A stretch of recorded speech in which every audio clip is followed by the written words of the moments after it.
yang perlu diperhatikan saat hendak bersetubuh, memilih waktu dan hari yang baik, berkenaan dengan waktu yang baik untuk melakukan hubungan seks, penulis berkata, pada setiap waktu dan hari, tanpa harus diatur sedemikian rupa, bolehlah bersanggama, wahai kalian.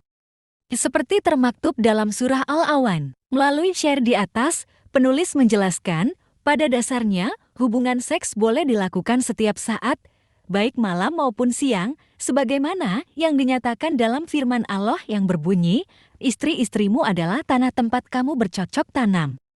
Maka datangilah tanah tempat bercocok tanam itu, bagaimana saja kamu kehendaki. Al-Baqarah ayat 223. Sebagian ulama menakilkan kalimat, bagaimana saja kamu kehendaki dengan kapanpun kalian mau, baik malam ataupun siang. Ayat inilah yang dimaksud oleh bait yang berbunyi seperti termaktub dalam surah Al-Awan. Akan tetapi, waktu yang lebih afdol untuk melakukan hubungan seks adalah pada awal malam setelah salat Isya.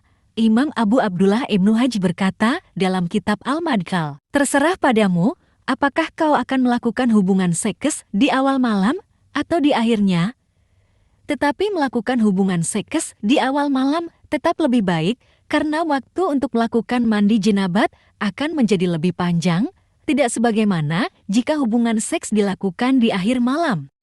Karena jika hubungan seks dilakukan di akhir malam, bisa jadi waktu mandi jenabat akan sedemikian sempit, sehingga menyebabkan orang yang melakukannya akan melewatkan salat subuh berjamaah karena ia terpaksa melaksanakan salat itu di luar waktunya yang terbaik. Dan lagi, hubungan seks yang dilakukan di akhir malam setelah bangun tidur akan membuat aroma mulut menjadi tidak sedap, sehingga dapat menimbulkan perasaan kurang nyaman bagi sang istri.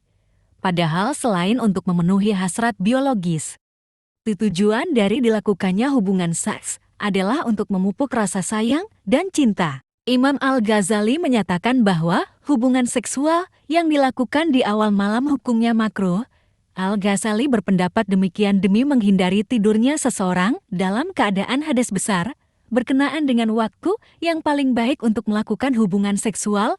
Penulis berkata, pada malam Urub dan malam Senin adalah baik bagi sepasang suami istri untuk bersanggama. Melalui share di atas, penulis menjelaskan, sebaiknya hubungan seks dilakukan pada malam Jumat, karena malam itu adalah malam yang terbaik di antara 6 malam lainnya dalam seminggu. Malam Jumat adalah malam yang dimaksud oleh kata malam Urub. Pendapat ini merupakan penerapan salah satu di antara 2 takwil atas sabda Rasulullah yang berbunyi, Allah akan merahmati seseorang yang menyebabkan orang lain wajib mandi dan dirinya juga wajib mandi. Hadis tersebut diriwayatkan oleh para penulis kitab-kitab Sunan Ashab As-Sunan.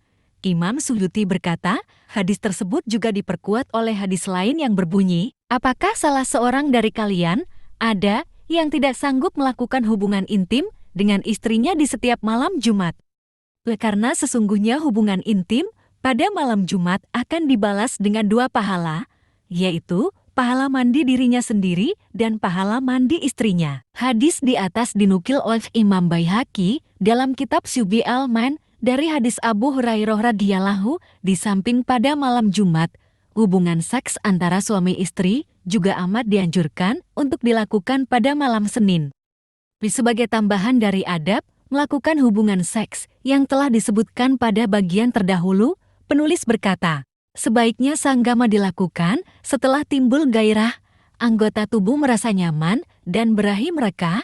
Melalui share di atas, penulis menjelaskan, salah satu adab dalam melakukan hubungan seks adalah anjuran bagi suami untuk mencumbu dan menciumi istrinya sebelum penetrasi penis ke dalam vagina. Dengan tujuan untuk membangkitkan gairahnya. Pada bagian terdahulu telah disebutkan, Rasulullah telah bersabda, janganlah sekali-kali salah seorang di antara kalian menggauli istrinya seperti seekor binatang menyetubuhi betinanya. Tetapi hendaklah di antara keduanya ada perantara. Seorang sahabat bertanya, apakah gerangan yang dimaksud dengan perantara itu? Rasulullah menjawab, kecupan dan ucapan mesra, bersetubuh ketika kenyang, dan lelah madap lain yang perlu diperhatikan dalam melakukan hubungan seks adalah hendaknya dalam keadaan tidak terlalu kenyang dan anggota tubuhnya pun nyaman karena persetubuhan yang dilakukan dalam keadaan perut yang kekenyangan dapat mendatangkan berbagai macam bahaya, membuat persendian terasa nyeri, dan berbagai gangguan kesehatan lainnya. Jadi, bagi mereka yang ingin menjaga kesehatan, hendaklah menghindari hubungan seks dalam keadaan perut yang terlalu kenyang. Bahkan, ada sebuah ungkapan kuno yang mengatakan bahwa ada 3 hal remah yang bisa mendatangkan kematian: sanggama dalam keadaan lapar, sanggama dalam keadaan terlalu kenyang, sanggama yang dilakukan setelah menyantap daging kering. Bersetubuh ketika istri sedang haid, berhubungan seks dengan istri yang sedang mengalami menstruasi adalah terlarang. Karena Allah berfirman, mereka bertanya kepadamu tentang haid. Katakanlah, haid itu suatu kotoran. Oleh sebab itu, hendaklah kamu menjauhkan diri dari wanita di waktu haid. Al-Baqarah ayat 222. Hafsah radhiyallahu anhu menyatakan, yang dimaksud dengan hendaklah kamu menjauhkan diri dari wanita adalah menjauhi persetubuhan dengan mereka.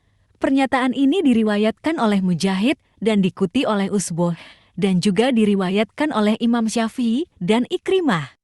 Ada pula pendapat yang menyatakan bahwa yang dimaksud ayat tersebut adalah menjauhi tempat tidur sang istri. Pendapat ini diriwayatkan dari Ibnu Abbas radhiyallahu anhu yang selalu menjauhi tempat tidur istrinya ketika ia sedang datang bulan. Tindakan Ibnu Abbas ini akhirnya sampai ke telinga bibinya yang bernama Maimunah. Maka si bibi lalu berkata kepada Ibnu Abbas, "Apakah kau membenci sunnah Rasulullah? Sesungguhnya Rasulullah biasa tidur bersama istrinya yang sedang haid dengan hanya dipisahkan oleh selai kain sebatas lutut." Hadis terakhir inilah yang dianggap lebih masyhur oleh Imam Malik, sebagaimana sebuah hadis yang tertulis dalam kitab As-Sahih yang berbunyi, seorang istri yang sedang haid hendaklah menutup tubuhnya dengan kain hingga batas pusar, dan bagianmu adalah yang dari pusar ke atas. Adapun yang dimaksud dengan sampai mereka suci adalah kondisi istri setelah darah haidnya benar-benar bersih. Dan jika si istri yang haidnya sudah selesai melakukan mandi jinabat, maka dipersilakan bagi suami untuk menggauli istrinya sesuai dengan aturan yang diperbolehkan oleh Allah, yaitu dilakukan lewat organ bagian depan vagina, bukan lewat organ bagian belakang anus. Hukum hubungan seks dengan perempuan yang sedang haid ini juga berlaku sepenuhnya dengan hukum hubungan seks dengan perempuan yang sedang nifas. Di dalam syarah kitab Unda dikatakan bahwa hukum haramnya metubuhi istri yang sedang haid sifatnya tabudi sebagai tanda ketundukan kepada Allah, dan hukum ini juga berlaku pada istri yang sedang nifas yang kondisinya memang serupa dengan istri yang sedang haid. Dalam kilab Akastalani dikalakan, hukum bersetubuh dengan istri yang sedang haid adalah haram, dan hal itu telah menjadi kesepakatan semua ulama. Oleh sebab itu, barang siapa berani mengatakan bahwa hukum bersetubuh dengan istri yang sedang haid adalah mubah, maka telah kafirlah ia. Dikisahkan, pada zaman dahulu, pernah hidup sepasang suami istri yang berselisih tentang anak mereka yang memiliki kulit berwarna hitam. Si istri berkata, anak itu benar-benar anak dari benih suaminya. Tetapi si suami terus menyangkal ucapan istrinya itu, sampai akhirnya perkara itu pun diadukan kepada Nabi Sulaiman. Sang Nabi lalu bertanya kepada si suami, "Apakah kau pernah berhubungan badan dengan istrimu ketika ia sedang haid?" Si suami menjawab, "Ya." Maka Nabi Sulaiman berkata, "Kalau begitu, berarti anak itu memang benar anakmu. Sesungguhnya Allah telah menghitamkan anakmu itu sebagai balasan atas dosa kalian berdua."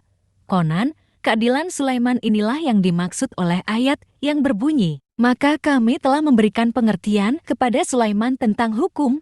Al-Anbiya ayat 79, demikianlah seperti yang tertulis dalam kitab Kasf al-Asrar. Dalam kitab Al-Awsat, Imam Tabrani meriwayatkan sebuah hadis marfu yang berasal dari Abu Hurairah radhiyallahu anhu yang berbunyi, "Barang siapa menggauli istrinya yang sedang haid, lalu dari hubungan itu ternyata lahir seorang anak yang kemudian terserang penyakit lepra, maka ia tidak patut mencela orang lain melainkan dirinya sendiri. Jadi, Barang siapa mengalami hal seperti yang disebutkan dalam hadis di atas, hendaklah jangan sekali-kali mencela Allah dan Rasulullah yang sudah memberi peringatan kepadanya. Imam Al-Ghazali berkata, persetubuhan yang dilakukan ketika istri sedang haid atau nifas dapat menyebabkan anak yang dihasilkan dari hubungan itu menderita penyakit lepra. Imam Ahmad dan lainnya meriwayatkan sebuah hadis marfu dari Abu Hurairah radhiyallahu anhu yang berbunyi, barang siapa mendatangi seorang dukun lalu mempercayai apa yang dikatakan dukun itu, menggauli istrinya yang sedang haid atau menggauli istrinya lewat anus, maka ia telah melepaskan diri dari ajaran yang dibawa oleh Muhammad. Tapi, yang dimaksud hadis ini adalah kecaman keras terhadap semua orang yang berani melakukan ketiga hal terlarang itu dan bukan sebagai pengkafiran. Karena kalau memang menyetubuhi istri yang sedang haid atau menyetubuhinya lewat anus benar-benar akan menyebabkan seseorang keluar dari Islam, maka Rasulullah pasti tidak akan memerintah orang yang melakukan perbuatan itu untuk membayar kifarat denda. Demikianlah yang dikatakan oleh Al-Manawi dalam sebuah hadis marfu yang diriwayatkan oleh Imam At-Tabrani dari Ibnu Abbas radhiyallahu anhu dikatakan, barang siapa menggauli istrinya yang sedang haid, hendaklah ia mengeluarkan sedekah berupa uang 1 dinar. Dan barang siapa menyetubuhi istrinya yang sudah berhenti darah haidnya tetapi belum bersuci, hendaklah ia mengeluarkan sedekah berupa uang 1/2 dinar. Sebagian ulama yang menganggap bahwa kata hendaklah ia mengeluarkan sedekah di dalam hadis ini bermakna wajib, sementara sebagian ulama lain ada yang menganggapnya bermakna sunnah, melakukan hubungan seks ketika waktu salat wajib hampir habis juga terlarang. Karena hal itu dapat menyebabkan waktu salat yang hampir habis itu benar-benar habis karena digunakan untuk bersanggama dan mandi jinabat. Barang siapa melakukan hal itu, hendaklah segera bertobat kepada Allah. Malam-malam yang perlu dihindari untuk bersetubuh, persetubuhan tidak dianjurkan untuk dilakukan pada 4 malam berikut ini, malam menjelang Hari Raya Idul Adha. Karena konon barang siapa bersetubuh pada malam Idul Adha kelak akan mendapatkan anak yang suka menumpahkan darah. Malam pertama pada setiap bulan, malam pertengahan pada setiap bulan, malam terakhir pada setiap bulan. Adapun alasan pelarangan bersetubuh pada 4 malam tersebut adalah beberapa hal sebagai berikut. Rasulullah bersabda, janganlah kamu bersetubuh pada malam awal dan pertengahan bulan. Imam Al-Ghazali juga pernah berkata, setiap bulan terdapat 3 malam yang makruh hukumnya bersetubuh pada waktu-waktu itu, yaitu malam awal bulan, malam pertengahan bulan, dan malam akhir bulan. Konon, setan akan mendatangi pasangan yang bersetubuh pada 3 malam tersebut. Bahkan ada pula yang mengatakan, setan akan ikut bersetubuh dengan mereka yang bersetubuh pada 3 malam tersebut. Di samping kedua alasan di atas, kemakruhan bersetubuh pada ketiga malam tersebut juga pernah disampaikan oleh Imam Ali radhiyallahu anhu, Muawiyah, dan Abu Hurairah radhiyallahu anhu. Ada pula yang mengatakan, persetubuhan yang dilakukan pada ketiga malam terlarang tersebut akan berakibat pada gangguan mental anak yang dihasilkan dari hubungan tersebut. Hanya saja, tentu larangan bersetubuh pada 4 malam yang telah disebutkan di atas lebih bersifat makruh, bukan haram, sebagaimana halnya hukum makruhnya persetubuhan yang dilakukan ketika istri sedang haid, nifas, atau ketika waktu salat wajib hampir habis.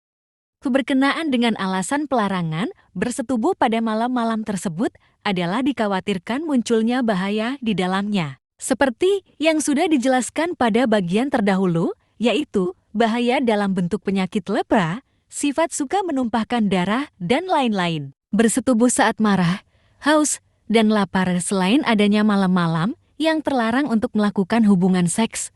Penulis juga menuturkan beberapa hal yang harus dihindari ketika akan melakukan hubungan seks. Sebaiknya persetubuhan tidak dilakukan ketika sedang kehausan, kelaparan, atau marah. Karena semua itu dapat menghilangkan energi sebagaimana yang dikatakan oleh Ar-Razi. Begitu pula seyogianya persetubuhan tidak dilakukan ketika sedang merasa gembira secara berlebihan. Karena kegembiraan yang meluap-luap dapat menyebabkan berkurangnya kesadaran. Dan pada saat sedang kekenyangan, karena persetubuhan yang dilakukan dengan perut yang terlalu kenyang akan menyebabkan terjadinya nyeri sendi, Persetubuhan juga sebaiknya tidak dilakukan ketika sedang kelelahan atau kurang tidur, karena hal itu dapat mengurangi energi tubuh. Atau dilakukan setelah muntah-muntah, diare, kelelahan, serta keluarnya darah, keringat, atau air seni yang melebihi batas kewajaran. Karena semua itu dapat membahayakan tubuh, sebagaimana yang dijelaskan oleh Arazi. Persetubuhan juga sebaiknya tidak dilakukan sesaat sesudah atau sebelum keluar dari kamar mandi, karena hal itu dapat mengurangi energi tubuh. Dianjurkan pula untuk mengurangi frekuensi hubungan seks pada musim panas dan musim pancaroba antara musim panas dan musim dingin, serta menghentikan sama sekali hubungan seks selama cuaca buruk sedang berlangsung atau ketika sedang terjadi wabah penyakit.